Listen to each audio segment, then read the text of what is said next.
Nathalie Boss. In this video, I'll give you an overview of the home buying process. So now let's talk about the buying process, summarized in 10 steps.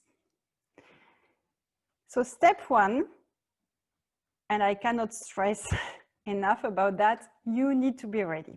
So as I said, you need to be pre-approved and you need to have a buyer's agent representing you. You need to have your finances in order and then you can start the search.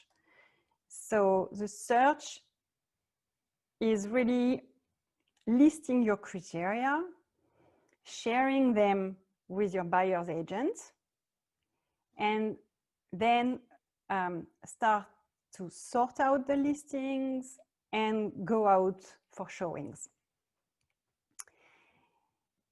That's the fun part. And when you fall in love with a home, so then we move toward step 3. So your agent is going to prepare the offer for you, to give you the comps. You're not going to bid, in the dark. You will get plenty of information, plenty of tools provided by your agent to be sure that you're making a very educated decision, that you're comfortable with it. So the agent is writing the offer for you, presenting the offer, negotiating the terms of the offer, and then you get mutual acceptance. So maybe there will be some back and forth, offer, counter offer, mutual acceptance, but in the end, you get mutual agreement, and this is really the start of the timeline. So from there, 30 to 40 days later, you'll get the keys. So there is a timeline starting, and once again, your buyer's agent is in charge of making sure that you're meeting every single deadline, that we are not in breach in your contract, and that your earnest money deposit is safe. Because you will have to deposit around 3%. It's not set in stone, it's negotiable, but the practice is really to give 3% within 2 days of mutual acceptance to show, your motivation and your ability to buy the property. So this money goes to escrow. But this money is refundable to the buyers if you terminate the contract based on a legal excuse. So if you are in breach of the contract, you might lose this money. So one of the main jobs of your buyer's agent is to keep that money safe. So title and escrow are opened at the same time, and the title is reviewed by a title officer just to make sure that it's clear, marketable, that there's no litigation on the title, that you're not buying a property where there is something that will prevent the closing. So the home inspection, the step 6, it's really something critical and a huge protection for the buyers. This is the main contingency with the financing contingency. It's your right as a buyer to conduct a home inspection. It costs around, depending on the size of the property, between $400 and $500. It's paid by the buyers. And the inspector is going to go around and make sure that there's no hazards, that all the houses systems work properly. He will go on the roof, into the attic, into the crawl space. He will test all the appliances and everything.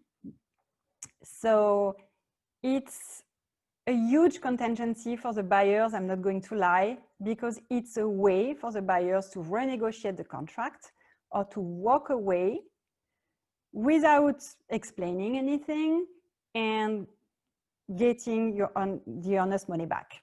So it's really very important to be able to conduct one,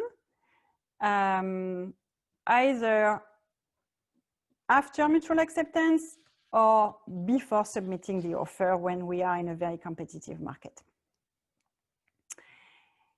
At the same time, because it's a busy time, you will have to go through the financing contingency. So this is the one you're working with the lender.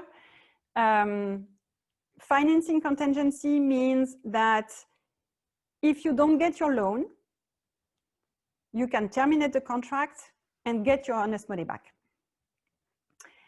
So the deadlines that you have to meet are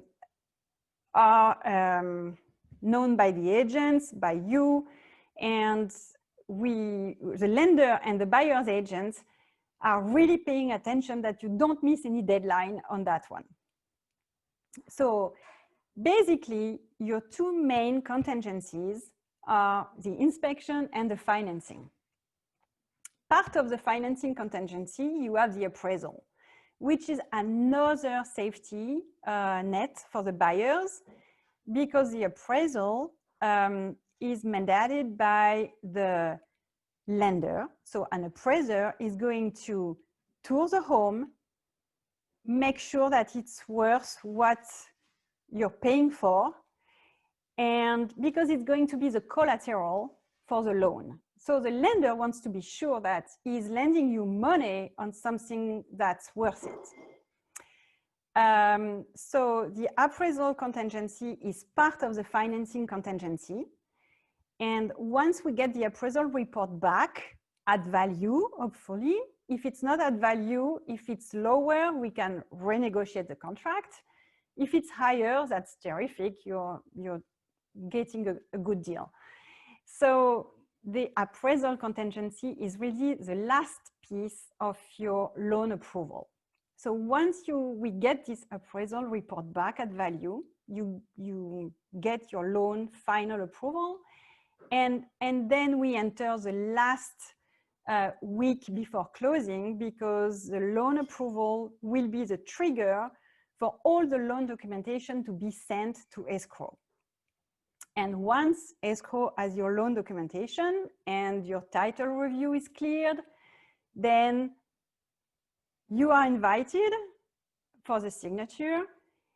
You give your down payment and your closing costs. The lender is funding the loan, and then we're closing and you get your keys. So it's very dense. It's quite busy in the first week for you and for all the team working for you. Because in the first week of mutual acceptance, we will have to deal with the home inspection, the financing contingency, and putting everything in order. But then it goes smoothly, and you have an entire team working for you. So don't stress too much. Your agent is here to coordinate and to make it a good experience for you. For more tutorials about real estate in Washington State, don't forget to subscribe to my YouTube channel.